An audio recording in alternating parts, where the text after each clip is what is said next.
যুক্তরাষ্ট্র ও ইসরায়েলের যৌথ সামরিক অভিযানে নিহত হয়েছেন ইরানের সর্বোচ্চ নেতা আয়াতুল্লাহ আলী খামেনি। ১ মার্চ ইরানের রাষ্ট্রীয় সংবাদ মাধ্যম IRIB এই তথ্য নিশ্চিত করেছে। এর আগে ২৮ ফেব্রুয়ারি রাতে খামেনির মৃত্যুর সংবাদ জানান মার্কিন প্রেসিডেন্ট ডোনাল্ড ট্রাম্প। পরবর্তীতে গোয়েন্দা তথ্যের ভিত্তিতে মার্কিন ও ইসরায়েলি কর্মকর্তারা জানান, ওই হামলায় শুধু খামেনি নন, তার প্রধান সহযোগীরাও নিহত হয়েছেন।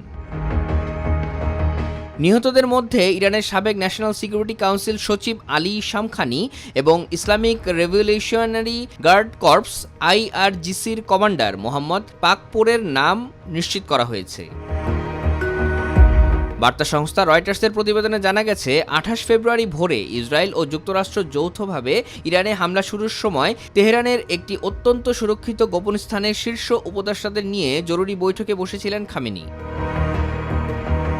ইরানি সূত্রগুলোর বরাত দিয়ে রয়টার্স জানিয়েছে, হামলার ঠিক আগ মুহূর্তে সুপ্রিম ন্যাশনাল সিকিউরিটি কাউন্সিল সচিব আলী লারজানি এবং শামখানির সঙ্গে খামেনি একটি ভূগর্ভস্থ সুরক্ষিত বাংকারে কৌশলগত আলোচনা করছিলেন।